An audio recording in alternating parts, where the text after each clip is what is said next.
Are the both of you ready? Polixia. I'm here. What?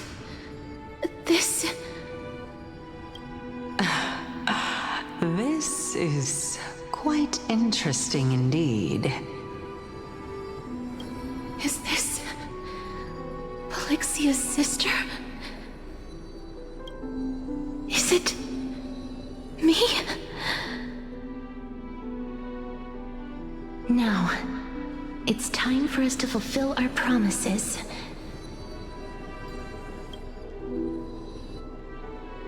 Are you afraid?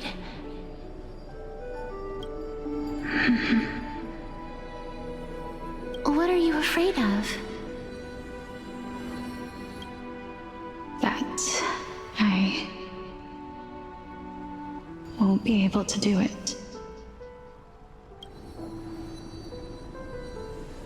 You shall wither, and through that, the dead will sprout again from the remains, and be reborn with the dead flame. As foretold in the prophecy, and according to our vows, once it all ends, we must face our fated moment head-on. Even if it was prophesized, do we have no say in the matter? It's so unfair. Why are we the only ones who are forced into mutual destruction? Let me do it, sister. Let me be death's sacrifice. I was never long for this world anyway. But you're different. I was the one who wasted your life after all.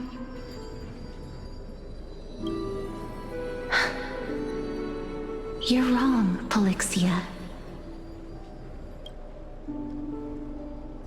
I don't think that my life was wasted. Just the opposite.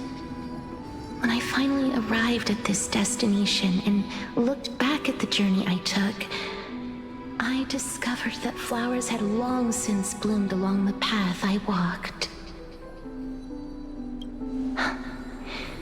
It was you who sowed the seeds for this sea of flowers. One that is more beautiful than the promised land at the end of the world. Besides, I have lived a fulfilling life. Even though I was fated for sacrifice, none of the things that I've experienced will dissipate. Instead, they'll forever live on as memories inside your head. Will they not? How could my memories of you ever compare to the actual you? Well then, tell me, what exactly are we?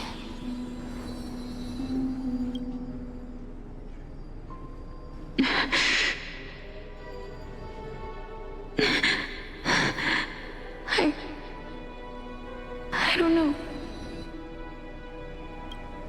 I don't know either. But regardless of what the answer is, regardless of how we're shaped by others, or even by this world, ever since we were born, the fact that we existed was predestined, and nothing could erase it.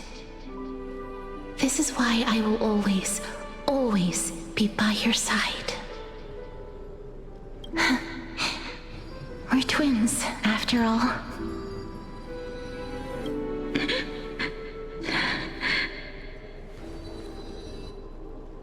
All right, my dear Polixia. It's time to extract my heart and light the flame of death. After that, use it to plant the first bud in the prophesied new world.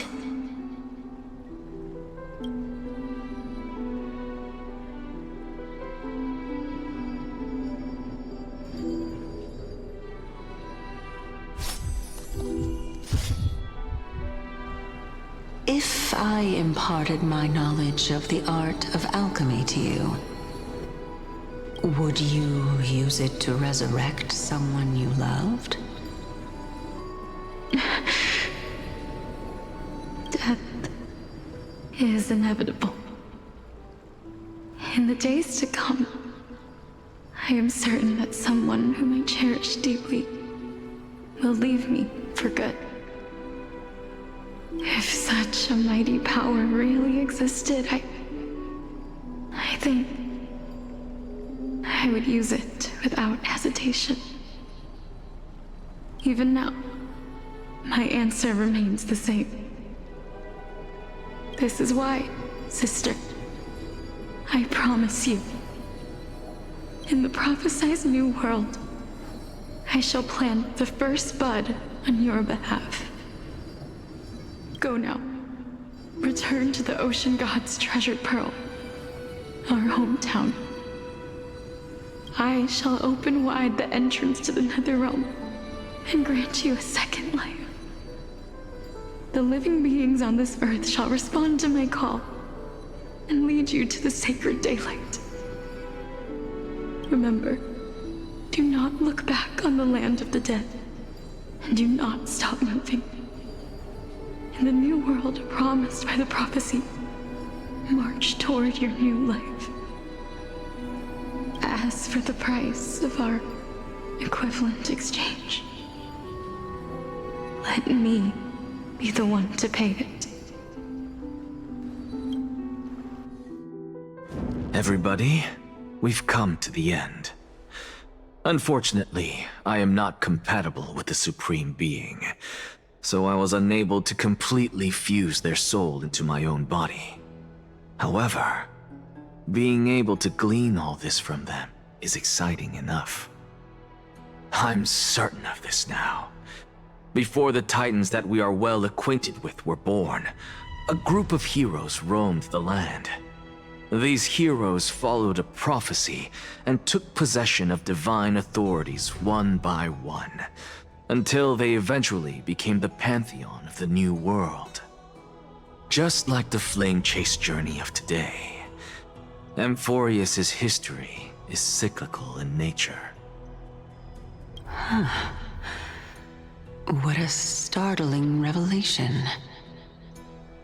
This means that the demigods, who bear the core flames, will also become the new Titans at the world's end, thereby shaping a new world? I believe that this is the truth behind the Era Nova as mentioned in the prophecy. This is utterly unbelievable. Besides, those twins in the past, even if they really are Thanatos, their whereabouts are still unknown even today. Are their whereabouts truly unknown? Didn't Polixia mention that seaside town, the birthplace of alchemy in the Tale of the Dragon? In our world, there exists a city which perfectly matches that description. Styxia. But the people there worship Fugusa and bear no relation to Thanatos. I have also never been to that place, as in the time of Idonia, it had long turned into underwater ruins. Take this. This is... The Nusporist masterpiece, the Philosopher's Stone. It was made by transmuting all of the sages' wisdom into a single entity, with their flesh and blood as its foundation. Remember, I've mentioned before that the art of alchemy is all about conversion, tempering, and ascension. This process also applies to the pursuit of truth. Regardless of how unbelievable this sounds, the truths of the world have been refined from the impurities. Think about the story of the dragon. This stone will lead you to your real hometown, allowing you to reform the door to the nether realm and discover Thanatos' fate. You still look as confident in your victory as ever. But what if your conjecture is wrong? Simple. I shall merely admit to the entire world that my experiment was a failure. However, my line of thinking will not fail because I have already planted the seeds of doubt into the hearts of the masses. Actions speak louder than words, Castoris. With the assembly about to begin, don't forget the promise you've made. I've already searched for so long. I'm willing to try one more time. While we converse, her life is also slowly slipping away. But before I leave, I have another question. What exactly did we witness just now? That was the world imprinted in Kefali's soul. If we are to prove its existence, you must take the final step. Go. Do not disappoint me. I understand. Hey, child of humanity. Don't get antsy. I still remember the question you posed to me. As a scholar, I do not wish to offer up ambiguous conclusions. Let's discuss this topic again when she manages to find the evidence. I merely wanted to ask, was that stone transmuted from your heart? If so, rebirth is no longer an option for you. Why not? When I was a child, I lost someone dear to me. When I was a teenager, I lost my faith. A while back, although you saved my life, I also lost my soul in the process. Now I'm merely forsaking my body. What's the big deal? Why are you always finding ways to die? Isn't it good to be alive? This is but a necessary sacrifice on my path to transform into the purest of them all. Can someone who's dead even claim to be the purest of them all? Furthermore, if your hypothesis is proven correct, does it not just confirm that the myths are true, and thereby invalidate all your theories? No, it's just the opposite. If my hypothesis is correct, it means that I can actually ascend to godhood and reshape this absurd world that you all have created.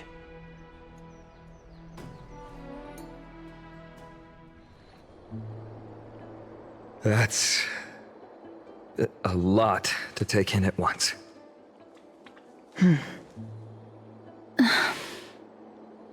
Lady Aglaya, please, let me explain. Go on. You know that the core flame of death has always been the greatest unknown regarding the Era Nova, which is why both you and Cainus desire to gain the power to control that core flame in the approaching Citizens' Assembly. Professor Anaxa has come to a consensus with Cainus. They want to suspend the trial once Thanatos' core flame is reclaimed, hoping thus to eradicate death from this world. If they're successful, then the flame chase journey will cease, and Akama can enjoy everlasting peace. But I know this runs counter to your wishes. So long as we do not usher in Era Nova, the Black Tide will never be eradicated. Even with Lord Mighty on the front line, and the Black Tide not posing an immediate risk, the danger nevertheless remains. Honestly, it's difficult for me to assess the pros and cons in this decision. But someone must bring the core flame before we can begin negotiations over it. The Titan could be very near. I cannot let this chance slip by. Besides, someone has to make this trip to bring back Mrs. Soul. Well said. You already had every reason to seek an audience with Thanatos. It's that great performer who has weaponized your wishes and placed us in this difficult situation. A world without death.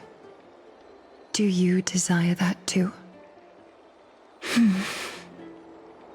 If fate dictates that my path must oppose yours, I will do all I can to resist it and protect what I aspire to achieve. Lord Mighty showed me that without taking the first step, all talk of what follows is moot.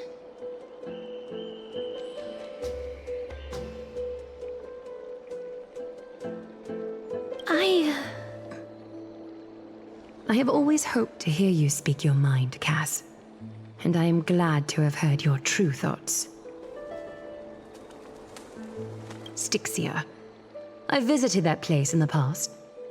Though it is now an island surrounded by the river of Soul's torrents, it's not hard to see its former splendor. Go. I will not stand in your way. As for you, you are someone who has cheated death. I believe you have more than enough reason to make the trip with Castrus and meet the god of death himself.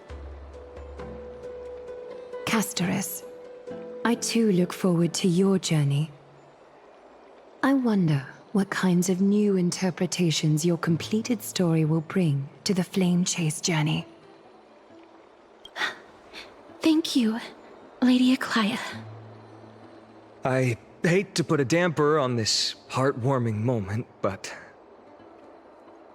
if Styxia is now an island surrounded by the river of Soul's torrents, then how do we find a way in? Lady Treby is probably... The answer is quite simple. In the myths, Zagreus once made the domain of the dead their treasure vault. That is to say, they could enter and leave the Nether Realm as they pleased.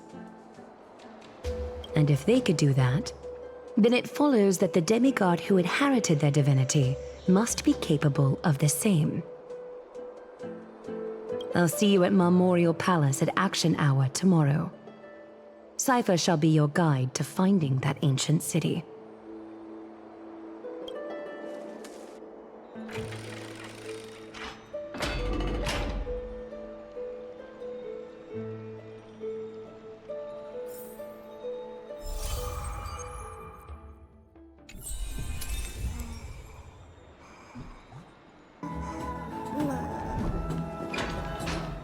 Hey, friend! Is the debate finally over? Did you win? Oh, that means victory is around the corner. Well, moving on. I was hard at work even while you were at the debate. I borrowed a mountain of books from Cass to see if I could find a way to solve your problem. Let's see. I still have only 32 books to go. Really? Oh, that's fantastic news. I knew it. Hard work always pays off. Especially if you're as diligent as Ma'am. I feel like a huge burden has finally been lifted off my shoulders. Why are my eyelids so heavy all of a sudden? You're right. Then I'll go back to...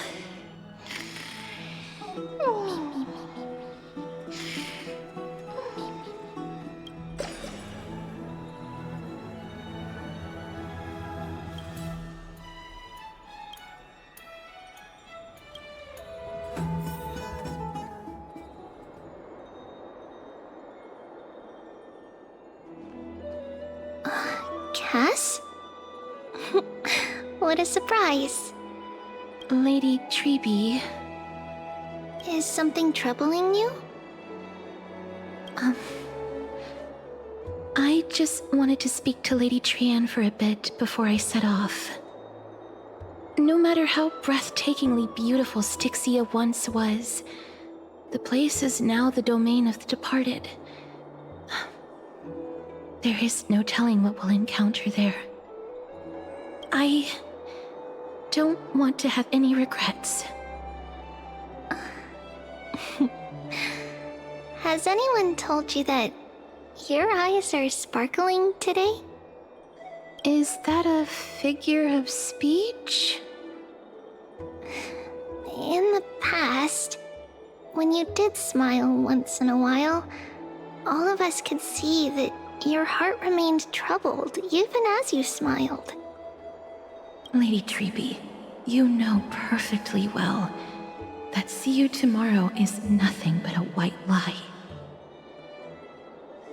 I hope your toughness is not a mask hiding a lonely heart. Cass, you hardly ever talked of your past. None of us knows what you went through, apart from Maggie.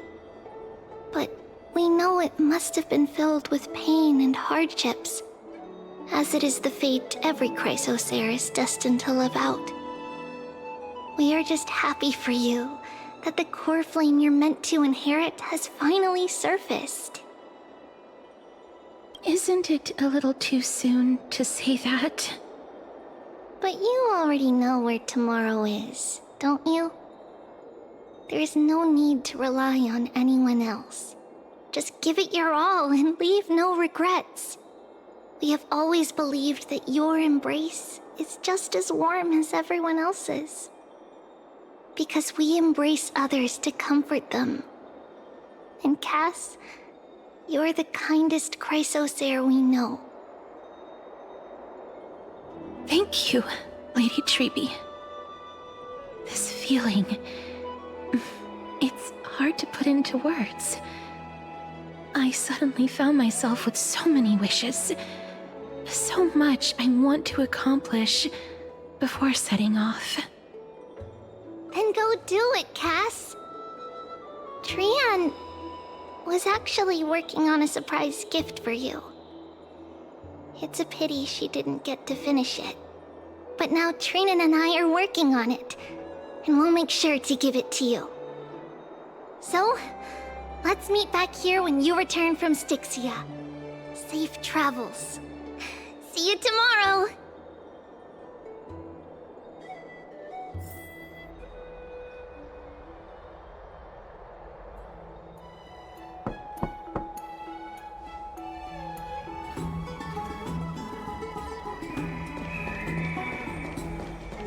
It's me.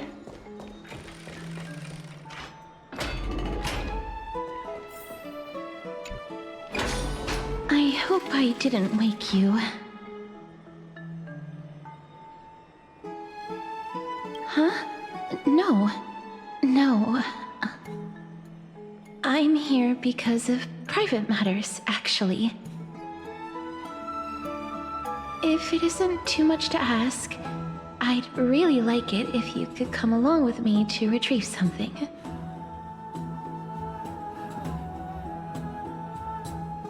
Not to worry, it's nothing heavy. It isn't a long way from here. Shall we?